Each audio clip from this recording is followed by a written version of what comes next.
What's up friends, it's Mike again. Glad to have you guys back for another video where I simplify the details to help you make the best purchase decision. Today we have the Jabra 85H noise cancelling headphones. It's the latest, but it's not the greatest. And I say that because after hours of testing this against its competitors, the Jabras are simply just not that good in terms of sound, noise cancelling, and its gimmicky features. Now, I did personally pay the full retail price of $3.99 Canadian, which is around $2.99 in the US, and at this price, I just would not recommend it. So why is Jabra charging a bit more for these headphones? It might be because of its call quality, its build quality, the simultaneous connections, but most likely it's gonna be the call quality. But anyways, this is going to be a full and balanced review, and in this video we're also going to simulate the ANC and the call quality test on all of them so that you get a full perspective here and see which one is in fact the right noise cancelling headphone for you. But I'm going to start with the top 3 reasons why you shouldn't buy these over these headphones over here. And then we're going to go over all the good things that this does very well. So this is going to be a long video. I'm going to put the timestamps below for your convenience so you can click to the section that you actually care about and skip the rest. So if this video has helped you in any way at all and you want to see more, please like and subscribe to support the channel. And without further ado,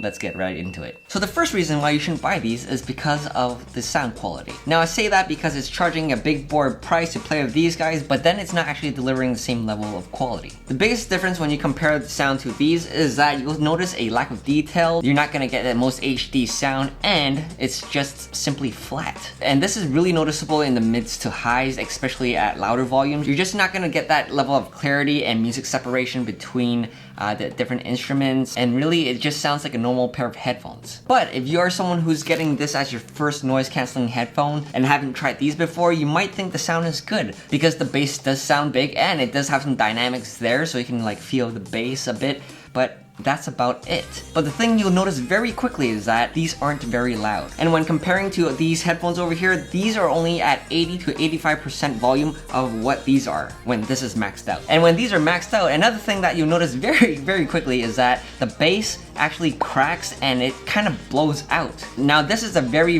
big flaw. I'm not sure if it's the hardware or if it's the firmware. I hope it's the firmware so that Jabra can fix this problem, because at this price that's just unacceptable. And I did play with different EQ settings and I played it on my laptop and my phone, and the problem was consistent. And at this point you guys might have 2 questions. The first being, is the sound quality bad because it doesn't support AAC, aptX, or LDAC? And my answer to that is no, because I've tried the same songs on the same devices on my laptop and my phone using the same type of files to maintain consistency, and these just have a lot more dynamics and clarity. So SBC is not the problem, it's the headphone. And the other question is, why do you need this at max volume? And that leads us into the second reason why you shouldn't buy this. And that's because the active noise cancelling on this really isn't that powerful. So I tested the active noise cancelling on the streets, at Starbucks, on the bus. So I played the music until it was at the point where I couldn't hear the outside sound, and this was the volume I had to put my phone at for that to happen. So to get more of a feel of what it sounds like, let's put on some background sound. So this is the sound without the noise cancelling for these headphones, and when you put the noise cancelling on, it sounds like this. And by the way, this is just my opinion on what it sounds like. I'm trying to get it as accurate as I can here. And when you play your music at 50%, it sounds like this. And then it has to get to this volume to kind of drown out the outside sound. So as you can hear, it just cancels out the outside sound, so it's not as powerful. And I mean, when you're looking at these headphones, sound quality and the active noise cancelling is what you're really paying for here. You want the active noise cancelling so that it really isolates you and you can play your music at a lower volume so you don't get hearing damage. Or if you're on a plane, on the bus or something, people usually use active noise cancelling to drown out the like those kind of humming sounds so that you can fall asleep. But with the Jabras, you just can't do that unless you're at higher volumes. So this would work better if you're lifting weights at the gym or running, but not necessarily if you want to focus or fall asleep. And the third and last reason why you shouldn't buy this is because of its gimmicky and non-existent feature. And what I'm talking about here specifically is the AI technology, which scans your environment to see if you're in commute mode, in private mode, or in public mode, so that it can automatically enable your hear-through or deactivate your hear-through to whatever you want in those profiles automatically. So let's just say that in my commute mode I have noise cancelling on, and in my public mode I have my hear-through on. So when I'm on the train doing my thing, listening to music, sitting there, it actually recognizes that I'm in commute mode. So it activates the noise cancelling and things are blocked off. But as time goes on and people talk around me, it starts to go like public modes and the hear through activates. So I always find myself pressing the button to activate noise cancelling back on, but later on it thinks it's still in public mode and it turns it back to hear through. And it's cool that it changes by itself, but it's not necessarily right all the time. And it's something that I believe Jabra will improve over time. So really in my whole week of using it, I don't actually use the smart sound feature. Controlling the noise cancelling and hear through feature just by the button is a lot easier. And the non-existent feature that I'm talking about is the 100% hands-free, no button pressed voice assistant. So on the website and when it initially launched, it said that you can just use the wake word of your voice assistant like Alexa, hey Google, hey Siri. Sorry if I activated your voice assistant there, but it's supposed to work. But in the manual and by this Jabra representative at Best Buy answering questions, it does not work. You have to press the button on the headphone to prompt your voice assistant to work. So it's not gonna have this always listening mode where it's listening to the wake words, and it's just non-existent. But again, although those two features are really cool and all, if it works really accurately, those are still not really reasons for you to buy this. You're paying a price like this to really get good sound quality and noise cancelling, which it fails at. But despite those major flaws, Jabra did do something right here that's better than the rest. And the top 4 things that this does really well is the call quality, the hear-through feature, the simultaneous connections, and its build quality. So the first and most important reason why you would get these is because of its call quality. And I gotta say, when I compared the call quality test between all of these, which you'll see in a bit, these had the most clear sound. It isolated my voice very well, and I was just really impressed. The ones that came in second would be the Sennheisers with the cable plugged in, and then the Bose, and then finally the Sonys. And enough talking about it, here's a call quality test for you to see which is the best. So now we're at the food court right now. You can probably hear like everyone around me, and what you want to notice is if it isolates my voice and separates it from what's out there. So right now we're using the camera mic, and now we're switching over to the mics on the Jabra 85H. So this is what it sounds like. Testing 1, 2, 3. This is the Jabra 85H. Testing 1, 2, 3. There is a mute button where I press it and it will mute my voice. And now it's unmuted.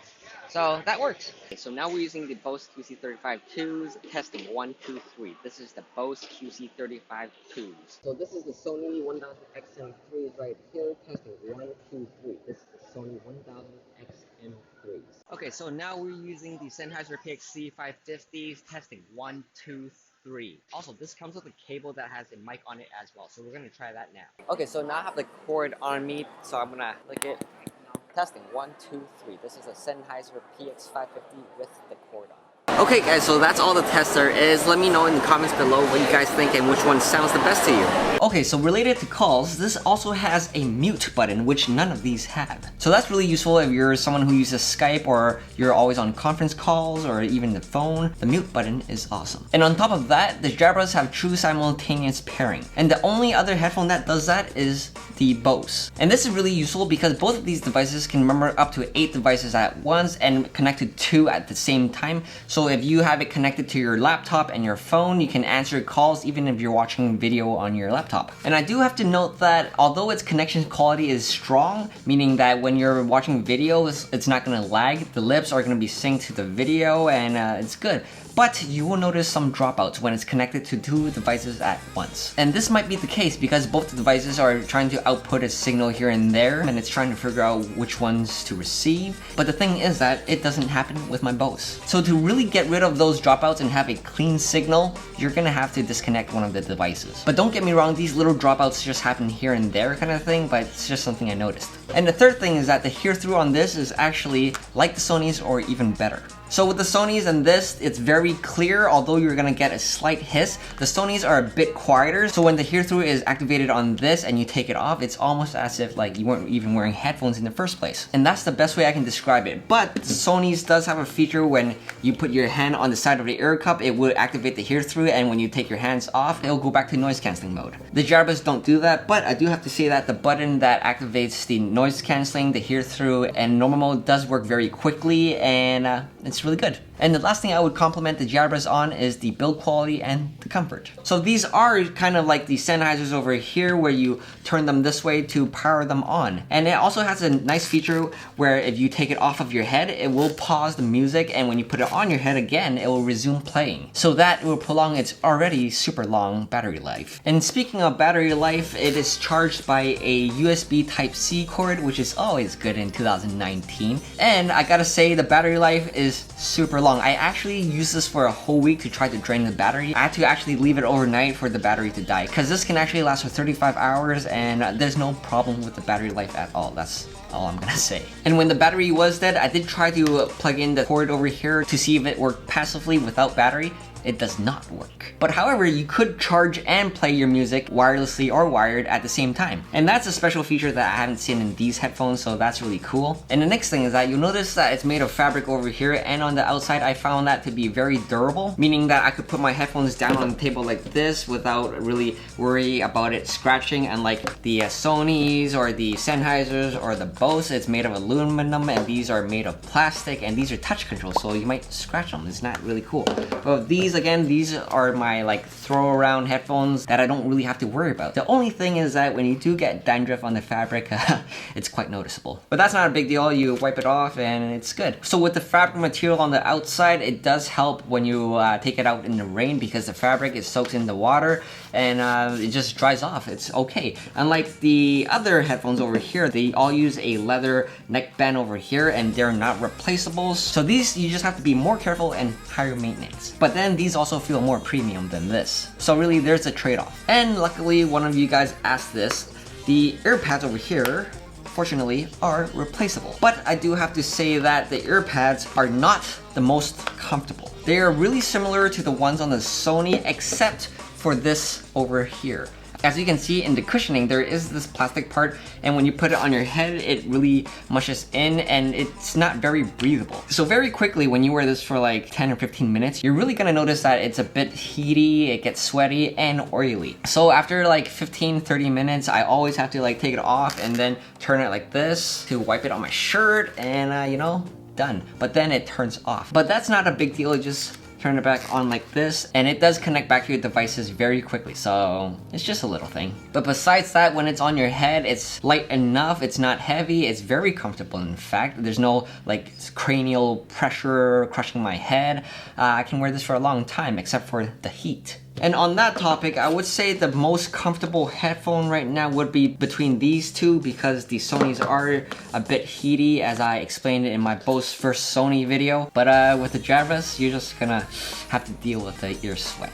But I mean, it is good if you're walking through the wind or if it's cold outside. They're kind of like earmuffs. And then of course we have the buttons on the side of the ear cups right here. They're physical buttons that are inlaid inside the ear cups, so it's been a very good experience using them. They're very clicky and very accurate. And then of course, I know you guys care about what this looks like on you, so here's a comparison of all the headphones. And this is me turning my head over here, and I know this is a personal preference here, but let me know which one looks the best to you. So in the end, I really think that Jabra is demanding a premium for these headphones, and as the new kid on the block, the sound quality and the noise cancelling just isn't at the same level where the big boys are. But on the other hand, if noise cancelling and sound quality doesn't really matter to you, well, first, I don't even know why you're watching this video, and second, if that's true, the call quality and hear-through feature is better than all of these. And that's really the premium and the Jabra tax that you're paying for, along with some features that kind of work and don't. Anyways, I really hope I helped you guys simplify the details to figure out which one works best for you.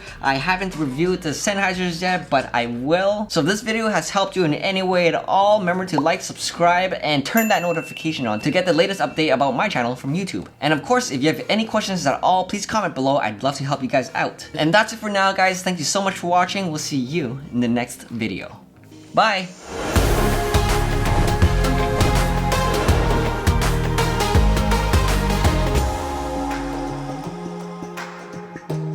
And last note here for my video editors out there, when you're editing your videos with this wirelessly, it's not going to be that good, because when you first play your clip, there's going to be a little lag in the beginning, and I'm sure you know what I'm talking about. And to get rid of that little lag, you have to plug this in. So if that's not a big deal to you, then... But anyways, I still would not pay the Jabra tax or the premium that they're charging when there are better options around.